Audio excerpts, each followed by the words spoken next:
Dios quiere que usted tenga en el día de hoy una fe de quilates. Más de 4 décadas dedicadas a la evangelización del mundo. Yo le estoy diciendo estas palabras para que usted fundamente su fe en realidades, en estas realidades eternas. Su contribución a la literatura cristiana hace evidente su compromiso con el Señor de hacer discípulos y formar ministros. La oferta del Señor a nuestras vidas es que nuestra fe crezca, que nuestra fe sea fortalecida. Escuchemos al doctor Díaz Pavón en Para que el mundo crea. Reciba la paz del Señor con mi salud. Cuánta alegría poder saludarle en el día de hoy, saber que el Señor trae bendición a la vida de cada uno de nosotros. Esto es a mi vida y a su vida también. Gracias por sintonizar el programa, gracias por conectarse a través de las redes sociales, de escucharnos a través de la radio.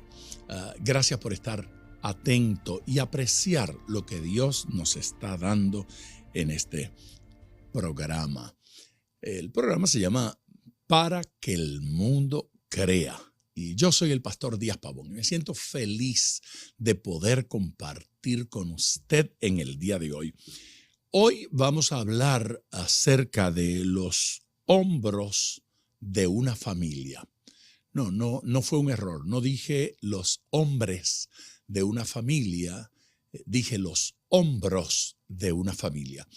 Hablar de los miembros del cuerpo es cosa común y posiblemente considerar que, pues, qué sé yo, elementos como manos, pies, ojos, miembros del cuerpo, unos podrían ser más importantes que el otro.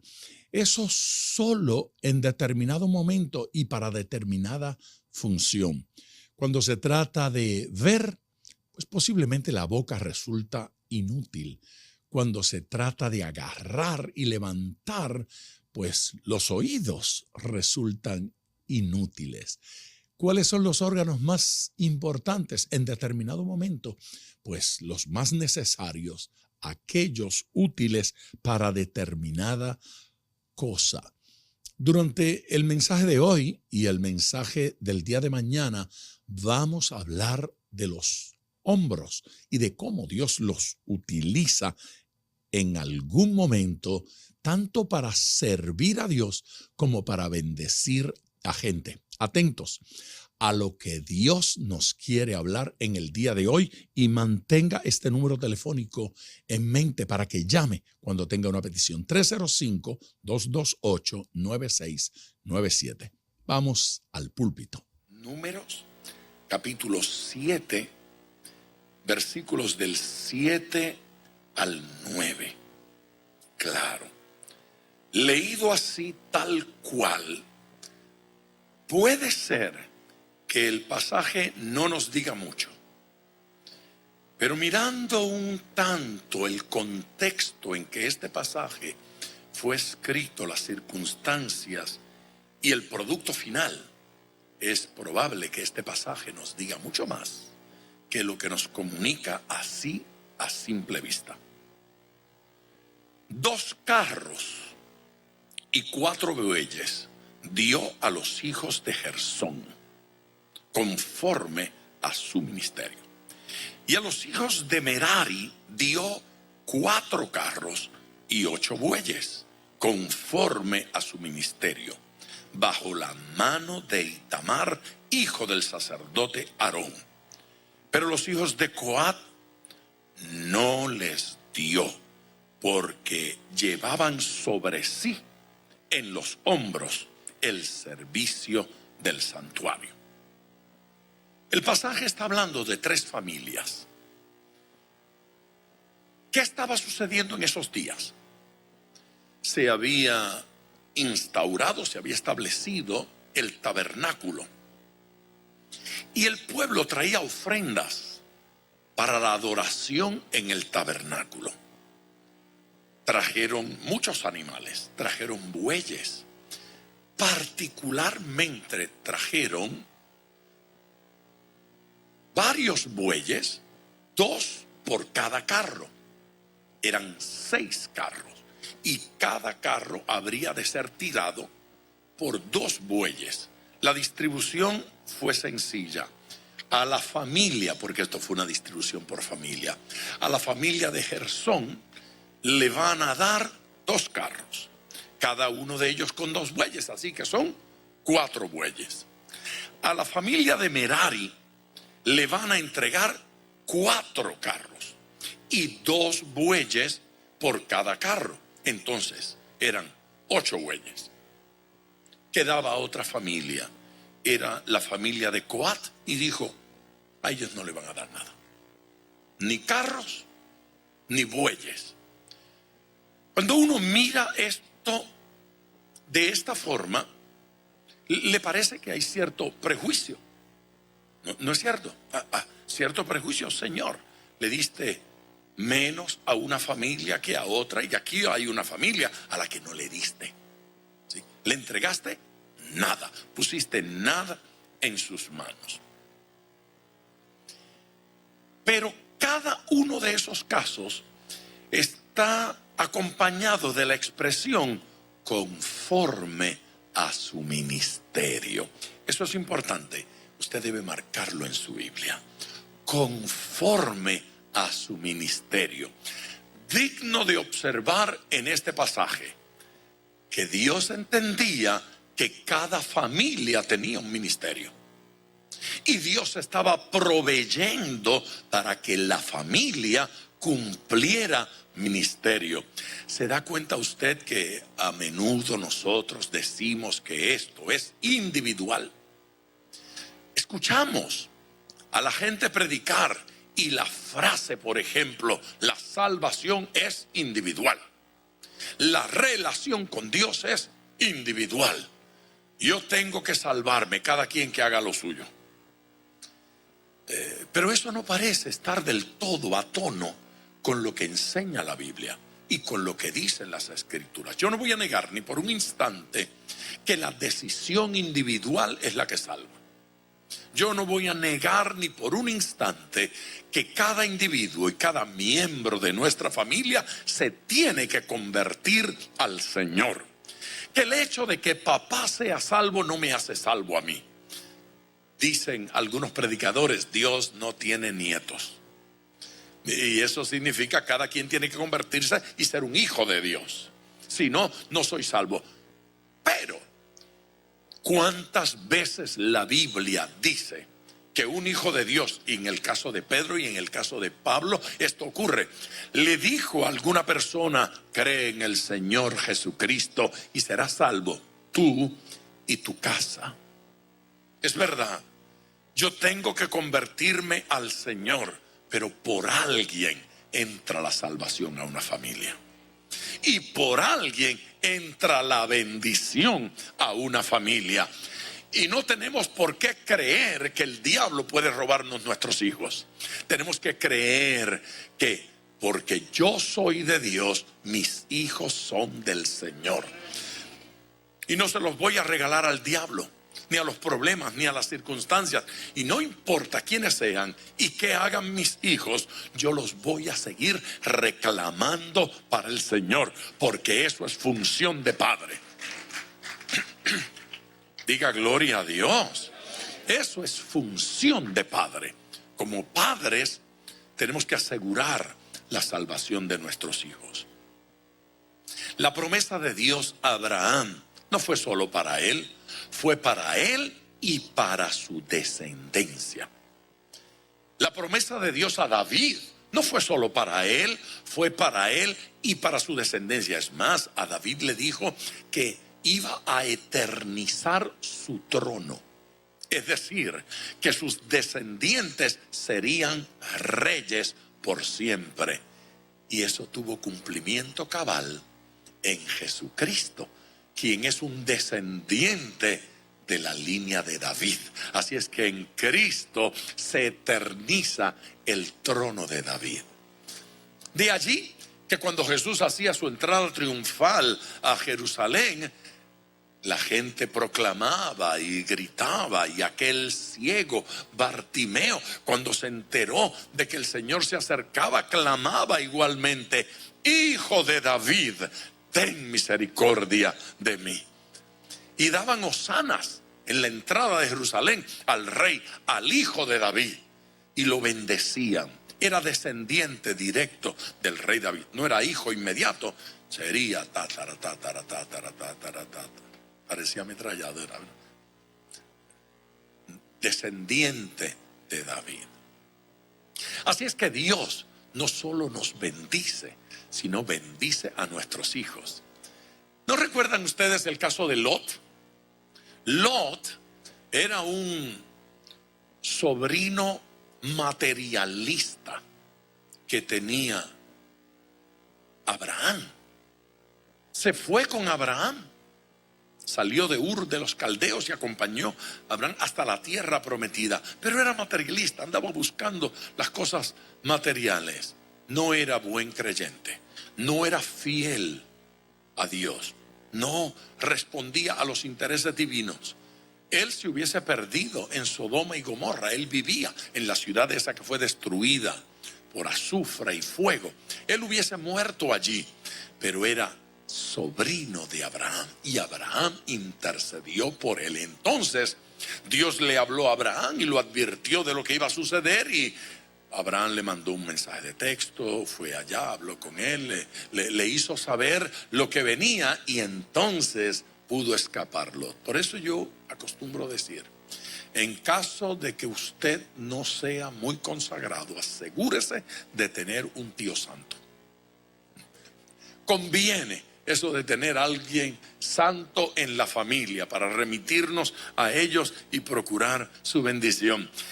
Así es que establezcamos esto: la bendición de Dios es para la familia. Sería bueno que todos lo dijéramos. Diga: la bendición de Dios es para mi familia. Hágalo personal, confiéselo y declárelo. La bendición de Dios es para mi familia.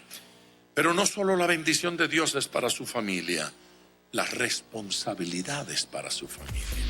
La familia bendecida, la familia bendita, tiene una responsabilidad. Cuando Dios nos bendice, somos responsables de esa bendición. Y esa responsabilidad en la Biblia se llama ministerio. Cada familia tiene un ministerio. El ministerio no es solo para uno. No era solo el ministerio de David. No era porque la familia tenía que vivir con él en el palacio y sacrificarse. Y uno de los hijos heredar la corona. ¿Qué vamos a hacerle? Pero fue Dios quien se la dio. Amén. Amén. La bendición alcanza a nuestros hijos. La bendición alcanza a nuestros nietos. La bendición alcanza a nuestra familia. Es un privilegio, es un gran honor ser parte de una familia que honra a Dios, que ama a Dios, que sirve a Dios, que glorifica al Señor. Cada familia tiene entonces una responsabilidad delante de Dios. Conforme a ese ministerio, el Señor suple. A la primera familia que menciona aquí, la familia de Gersón, a ese le dio 2 carros. A la familia de Merari le dio 4 carros, 8 bueyes. Pero la de Coat, ni un carrito, ni un buey. Y le dijo: carga sobre tus hombros. ¡Qué maltrato! ¡Qué abuso extraordinario! Pero luego nos llega otra información de otros pasajes de la Biblia. Y es que Gersón, hubo una razón para que recibiera menos carros. Y hubo una razón para que los de Merari recibieran más carros. Claro, es posible que más de uno se haya quejado. Es posible, porque sucede entre nosotros todavía. Miramos al vecino y vemos que el vecino está remodelando la casa.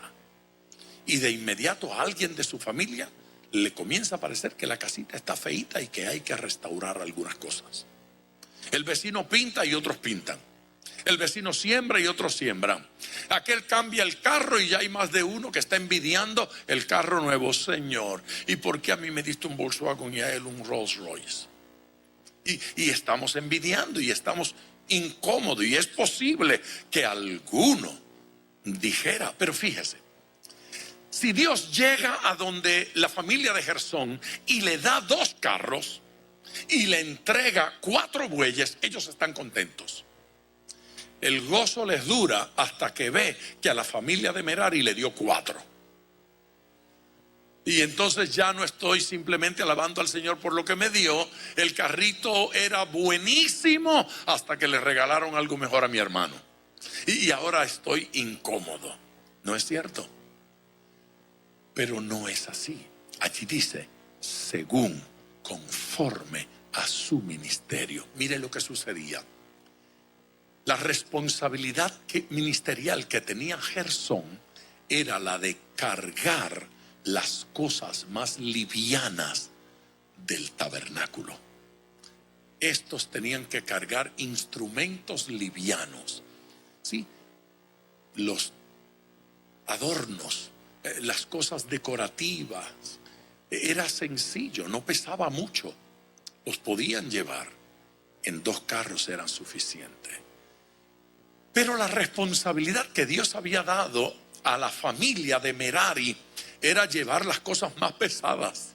A ellos les correspondían las barras, las vigas del tabernáculo, las columnas le correspondía llevarlas. Y como eran tan pesados, necesitaban más. Dicen los estudiosos que la repartición aquí fue de 6 carros simplemente porque esa fue la ofrenda que llegó, pero que luego tuvieron que adquirir más carros porque 2 no eran suficientes, 4 menos. 4 carros no daban para cargar las cosas pesadas del tabernáculo. Era necesario más carros y más bueyes. Así que ni siquiera esto era suficiente. Pero lo que sí está claro es que si Dios le da a usted una responsabilidad, el Señor suplirá para que la cumpla. Y todo lo que usted necesite para ejercer su ministerio, el Señor se lo va a dar. La mano de Jehová no se ha cortado. Aleluya. Dios lo va a hacer. Los cabezas de estas familias eran los varones. Papá era el responsable. El orden de Dios para la familia es ese: que el varón sea la cabeza del hogar, que el varón sea la cabeza del matrimonio. Yo sé que me estoy metiendo en camisa de 11 varas, porque no estamos en el siglo XVIII, estamos en el siglo XXI. Y en el siglo XXI, alguna gente nos ha estado diciendo que eso no es así. Que los 2 tienen las mismas responsabilidades. No es verdad. Eso no es verdad ni en una bicicleta. ¿Ve? Se montan 3 en una bicicleta y uno lleva el manubrio. No pueden los 3 llevar el manubrio. Eso no es verdad ni en un auto. Vamos 5 en un auto, uno maneja. Amén. El otro tal vez lleva el mapa. Bueno, ahora es el GPS. Y cada quien está haciendo algo diferente. De repente a aquel le toca pagar la gasolina y al otro servirla. Pero lo cierto es que no todos pueden hacer lo mismo. En la familia tampoco. No todos pueden hacer lo mismo. Pero antes de que los hombres comiencen a celebrar que son cabeza, debemos entender de qué se trata. Ser cabeza no significa gobernar, significa ser modelo, ser ejemplo, ser responsable. Aleluya. Es posible que una mujer tenga algún conflicto en reconocer que el marido es la cabeza cuando el marido no cumple con las responsabilidades. No solamente Dios le dio la autoridad, le dio la mayor responsabilidad. Así es que si soy hombre, si soy esposo, si soy cabeza, debo comprender que tengo la responsabilidad. amén, de presentarme delante de Dios. Cuando un hombre quiere que se le respete, tiene que buscar sabiduría de Dios. Porque una mujer no puede obedecer a un hombre cuando el hombre habla locuras. Así es que ese hombre tiene la responsabilidad de ir delante del Señor. Ahora nos encanta llamarlos sacerdotes. El hombre es el sacerdote del hogar. Pues es sacerdote del hogar solo cuando representa la fuerza espiritual. Cuando se ocupa de ir delante del Señor y se responsabiliza delante de Dios. Cuando se responsabiliza económicamente, cuando se responsabiliza moralmente, éticamente, espiritualmente, ese hombre va a ser respetado y va a ser honrado. Eso de ser cabeza no es un lujo, eso de ser cabeza es una responsabilidad enorme. Pero créame, una mujer va a tener conflicto cuando tiene que honrar a un vago. Ofendí a alguien. Es difícil tener un Juan Lana que no quiere trabajar. Yo espero que Juan Lana no sea un vecino suyo. Lana es un apellido. ¿Sí? Yo no sé. Espero que no. ¿Quién va a honrar a una persona que no se esfuerza? A una persona que no se dedica. Escuche bien. Quien quiere ser honrado tiene la responsabilidad de madurar, de crecer, de desarrollarse. Nunca llegan las honras y los honores si no se cumple la responsabilidad. Alguien puede decir amén. Alguien puede darle gloria a Dios. Y la primera gran responsabilidad es descubrir delante del Señor cuál es la tarea que Dios nos ha dado, cuál es la responsabilidad espiritual que Dios nos ha dado y cumplirla, hacerla evidente. Tenemos autoridad sobre nuestros hijos cuando nuestros hijos ven en nosotros un modelo a seguir, cuando ellos ven un ejemplo. Pero no es posible que Dios le haya dado más músculos al hombre y la mujer sude más. No funciona así. El que se siente más fuerte tendrá que trabajar más duro, tendrá que esforzarse más, tendrá que producir más, tendrá que traer más a la casa. Y no hay filosofías del siglo XXI que cambien la realidad de lo que enseña la palabra de Dios, de lo que establece la palabra de Dios. Hombres, tenemos una responsabilidad que cumplir. Hoy es Día del Padre. Yo no sé por qué yo escogí este día para maltratar de esta forma. Yo debía haber buscado otro enfoque en este mensaje, pero no vino otra cosa de parte de Dios. Ahora, fíjese, ya vimos a los de Gersón. Tenían algunas cosas livianas que cargar. Le dieron 2 carros. Ya vimos a los de Merari. Tenían cosas más pesadas que cargar. Su responsabilidad como familia era mayor. Le suplieron más carros y más bueyes. Pero vinieron los de Coat y el Señor dijo: no hay carro y no hay bueyes. Ustedes échense la carga sobre sus hombros. Y uno dice: qué cruel, qué abuso, qué triste. Hasta que descubre que hubo una razón para eso. Estos no iban a llevar carga pesada.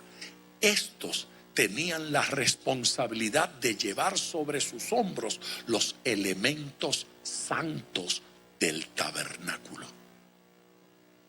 No era una carga, era una gloria, era una honra, era una bendición, porque Dios había dicho: ningún animal de carga va a llevar los objetos santos de mi altar, los objetos santos de mi casa. Dios estaba exigiendo que hombros de hombres santos llevaran el tabernáculo. El tabernáculo no habría de ser cargado por bueyes. Usted recuerda cuando este pueblo irresponsablemente decidió llevar el tabernáculo sobre una carreta. Uno de los bueyes tropezó, se caía el arca, no el tabernáculo, perdón, el arca del pacto venía abajo y un hombre metió las manos para detenerlo y murió por tocar el arca del pacto. Por esa razón no debía ser llevada por animales. El arca, yo dije tabernáculo hace un rato, no, el arca era para llevarse sobre los hombros santos de hombres santos. Aleluya. Los elementos de santidad tienen que cargar los hombres de integridad. Alguien que le dé gloria al Señor. De alguna forma, Dios nos está diciendo, dame tus hombros, los necesito. Pon tus hombros, dispón tus hombros, nos dice el Señor, para usarlos de cierta forma.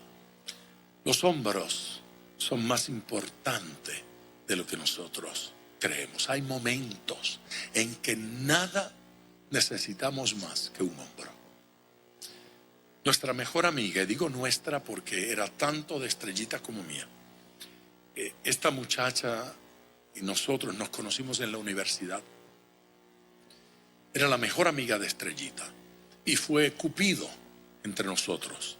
Y luego trabajó conmigo en el ministerio. 18 años estuvo con nosotros trabajando ministerialmente en la universidad, en la iglesia, en el ministerio evangelístico. Ella era una bendición, hacía tantas cosas, participaba en tantas, cantaba como un ángel y aparte de eso, trabajaba en la oficina, dejó su empleo para venir a trabajar con nosotros en la iglesia. Eva era una bendición, pero a los 37, 38 años partió con el Señor. Murió prematuramente, un cáncer. No hubo nada que pudiésemos hacer y tratamos de hacer todo para ayudarla. Desde la perspectiva médica, los mejores médicos, los mejores tratamientos. Desde la perspectiva espiritual, en ayunos, en oración, delante del Señor, pidiéndole a Dios. Pero todo iba a una velocidad impresionante. Cada semana era una mala noticia. No hubo manera. Unos meses antes de que ella enfermara, meses antes, yo tuve un sueño. Soñé que llegábamos a un barrio para evangelizar, que la iglesia me acompañaba y que a la distancia de 2 cuadras, en una pendiente, un hombre salió de una casa y ahí un par de hermanos estaban tratando de predicarle y el hombre desenfundó un arma de fuego y apuntó y los hermanos se movieron y yo vi que el hombre estaba apuntando hacia acá y yo pensé, no me da tiempo para llegar a él. Si yo estuviera cerca, yo podría hablarle. Y estoy seguro que si le hablara, yo lo tranquilizaría, pero no puedo hablarle. La cosa se movía tan rápido y yo pensaba a la velocidad de la luz. El hombre ahora apuntó hacia mí, cargó el arma para disparar. Y yo pensé, si estuviera al alcance de mi mano, yo tomaría el arma. Y él no me dispararía, pero va a disparar. Y disparó. Y en ese momento yo pensé en quitarme, pero detrás de mí estaba la congregación. Y yo dije, si me quito, mata a uno de ellos. No me puedo quitar. ¿Cómo me voy a quitar? Y me impactó. Y la bala me impactó en el corazón. Y en el sueño yo caí al suelo y veía cómo brotaba el agua. La sangre, perdón. Brotaba la sangre por un hueco enorme que dejó la bala. Y yo sentía que me estaba hundiendo. Y allí estaban todos los hermanos. Y allá, entre los hermanos, estaba Estrellita. Y yo la veía a la distancia, pero ella no estaba cerca de mí. A mi izquierda estaba esa hermana, Eva.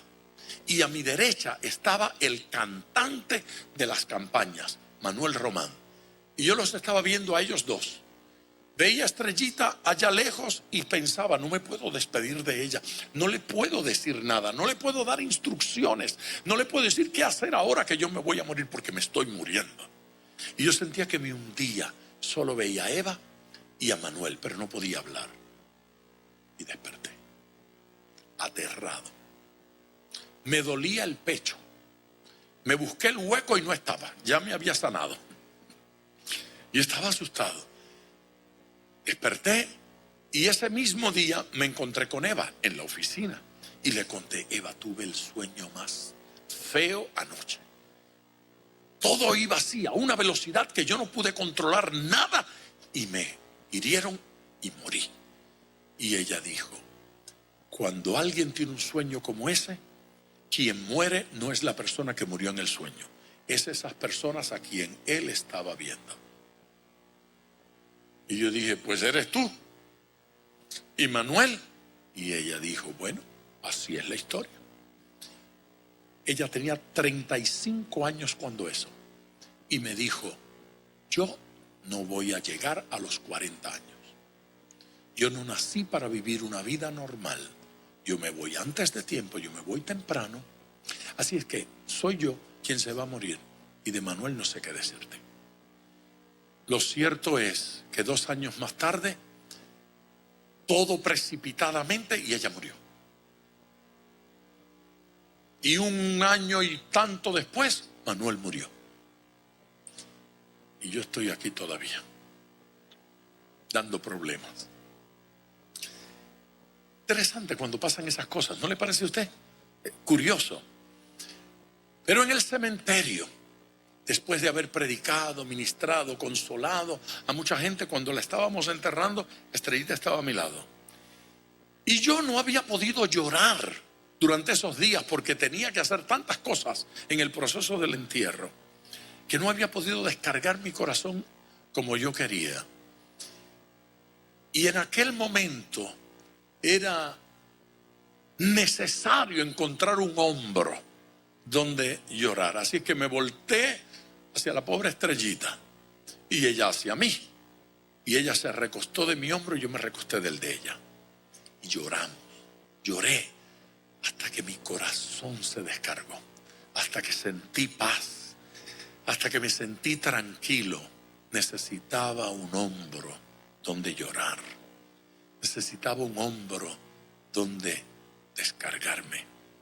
Si los padres sirven para algo, tienen que servir para ser ese hombro. Tenemos que descubrir que la parte más importante de nuestro cuerpo a menudo es un hombro. No es la billetera, eso no es parte del cuerpo.